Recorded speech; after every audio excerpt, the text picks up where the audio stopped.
मैं doctor Vinay Singh Yadav, associate professor, राजकीय महाविद्यालय बहरोड अलवर, पुनः आपको इस कक्षा में स्वागत करता हूँ।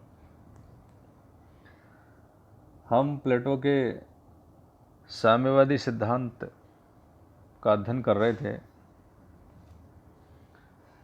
प्लेटो आदर्श राज्य की स्थापना करना चाहते हैं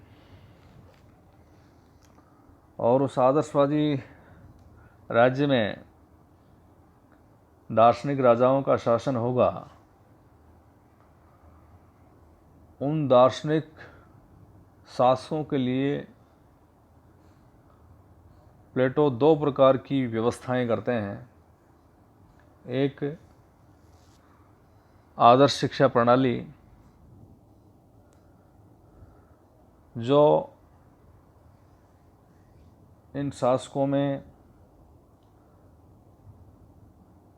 निस्वार्थ भाव से कर्तव्य पालन के संस्कार पैदा करेंगी, लेकिन शिक्षा प्रणाली के द्वारा पैदा किए गए ये संस्कार कालांतर में हो सकता है समाप्त हो जाएं या दूषित हो जाएं। इसको लेकर प्लेटो एक अन्य व्यवस्था करते हैं और वह है उनका एक आदर्श सामाजिक संगठन, जिसको वो साम्यवादी व्यवस्था कहते हैं। प्लेटो का ये मानना था कि ये जो अभिभावक वर्ग है, जो सार्वजनिक कर्तव्यों का शासन जैसे महत्वपूर्ण कार्य का निर्वाह कर सकें निस्वार्थ भाव से, इस मार्ग में दो बाधक तत्व हैं, कंचन और कामिनी। इनको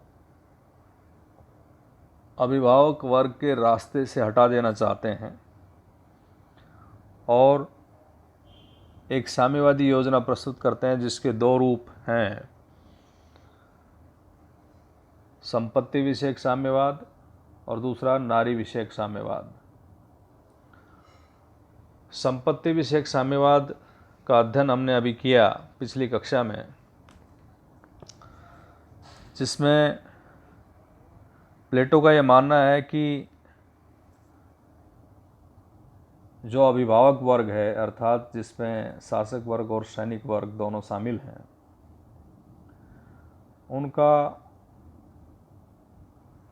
उनकी निजी संपत्ति नहीं रहेगी।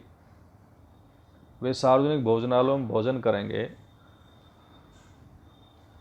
और आवास भी उनका सार्वजनिक होगा। और इस योजना के प्रस्तुत करने के साथ वो इसके समर्थन में कुछ प्रमुख आधार प्रस्तुत करते हैं।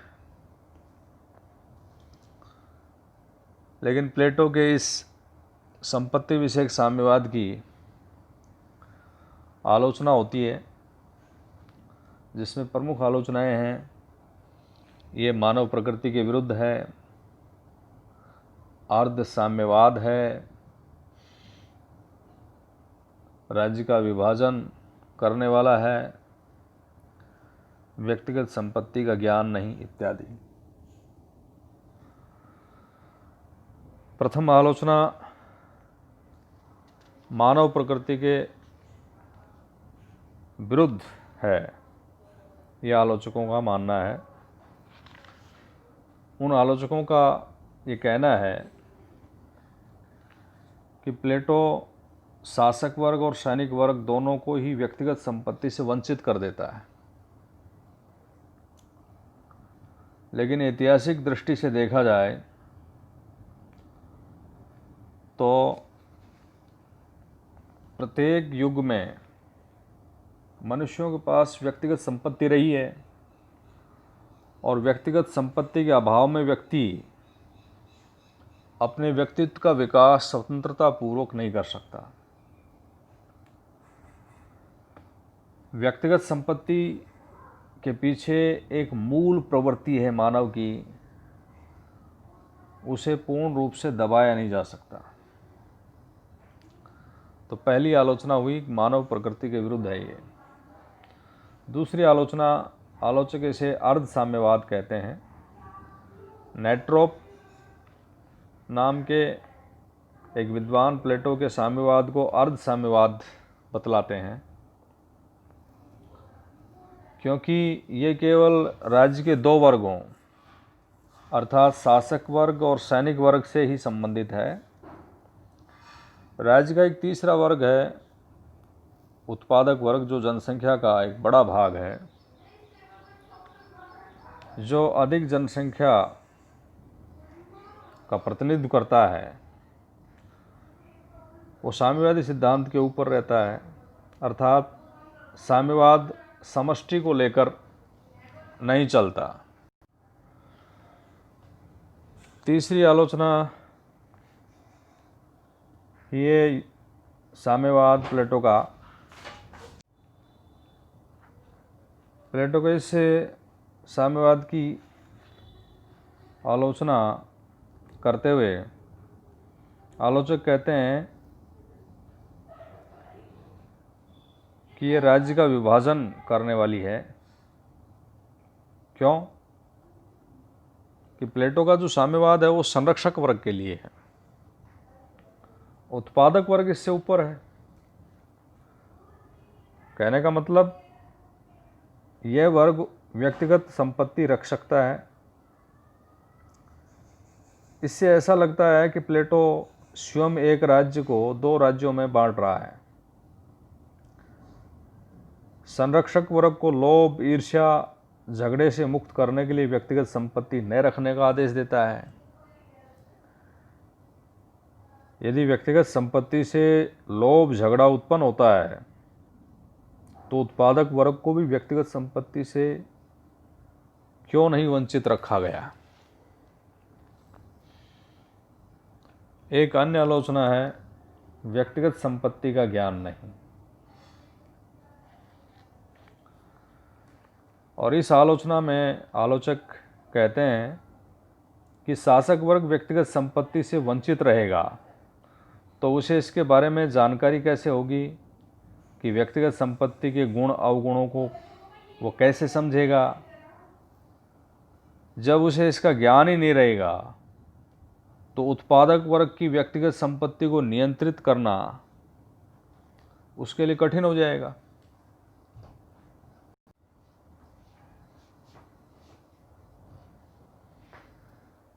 संपत्ति विषयक साम्यवाद की इस आलोचना में उनके परम शिष्य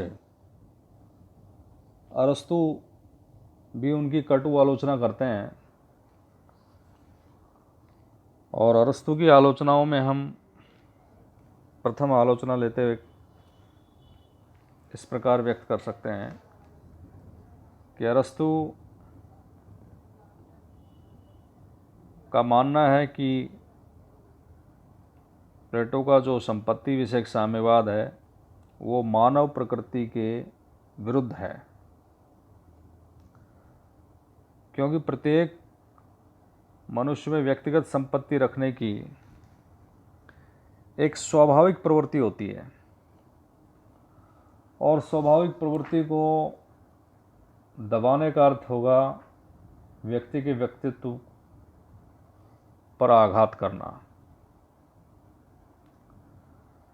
तो स्पष्ट है कि मानव में यह स्वाभाविक प्रवृत्ति है कि वह निजी संपत्ति रखना चाहता है और इससे वह गर्व और गौरव का अनुभव करता है और वह संपत्ति को बढ़ाने में दिन रात लगा रहता है। उसे किसी वस्तु को अपना समझने में आनंद मिलता है। दूसरी आलोचना संघर्ष, अर्थात साम्यवाद में संघर्ष का बहुत बड़ा क्षेत्र है।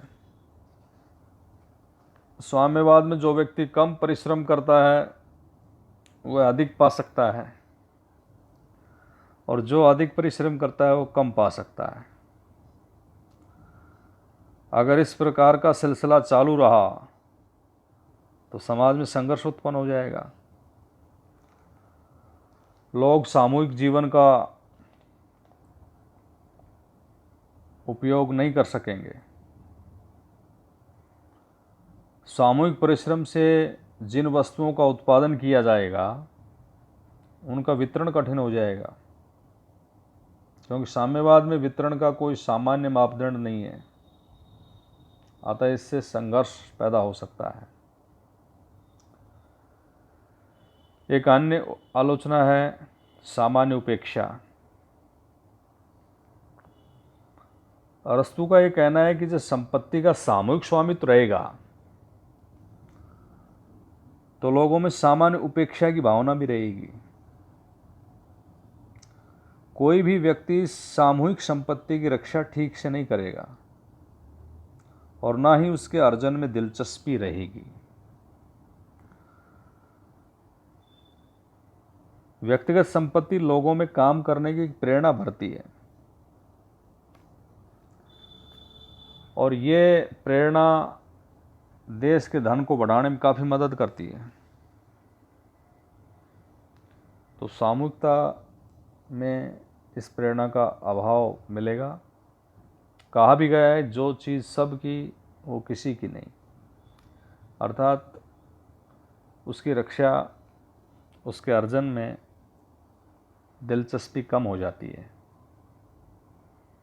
एक अन्य आलोचना अरस्तू की है, व्यक्तिगत संपत्ति आदर्श जीवन के लिए आवश्यक है। अरस्तू का यह मानना है कि एक आदर्श जीवन के लिए व्यक्तिगत संपत्ति का होना आवश्यक है, जबकि प्लेटो का यह कहना है कि गुणों के विकास के लिए व्यक्तिगत संपत्ति आवश्यक नहीं है। अरस्तू इस विचार से सहमत नहीं है। अरस्तू का मानना है कि दया, सेवा, परोपकार, मित्रता, अतिथि सत्कार, इस इत्यादि सभी के लिए व्यक्तिगत संपत्ति का होना अत्यंत आवश्यक है। इसके अभाव में व्यक्ति का जीवन नीरस हो जाएगा। एक अन्य आलोचना, संरक्षक वर्ग खुश नहीं। व्यक्तिगत संपत्ति के साम्यवाद में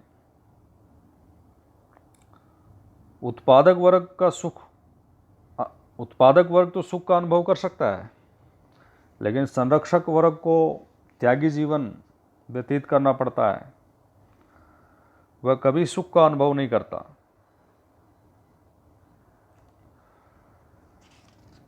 इसके अलावा अरस्तू आलोचना करते हुए एक आलोचना ये भी करते हैं कि राज्य की एकता शिक्षा से संभव है। अर्थात जहाँ प्लेटो ने राज्य की एकता बनाए रखने के लिए व्यक्तिगत संपत्ति का उन्मूलन करना चाहा, लेकिन राज्य का एक बड़ा वर्ग, उत्पादक वर्ग, व्यक्तिगत संपत्ति रखता है और व्यक्तिगत संपत्ति से लोभ का जन्म होता है, झगड़े की उत्पत्ति होती है। यदि ऐसी बात है तो उत्पादक वर्ग में सदा झगड़े होते रहेंगे और जिसका परिणाम ये होगा कि राज्य की एकता नष्ट हो जाएगी। अतः अरस्तू ये मानते हैं कि राज्य की एकता व्यक्तिगत संपत्ति के उन्मूलन के द्वारा नहीं बल्कि शिक्षा के द्वारा संभव है तथा अधिक व्यवहारिक है। इस प्रकार प्लेटो के संपत्ति विषयक साम्यवाद की आलोचनाएं की जाती हैं।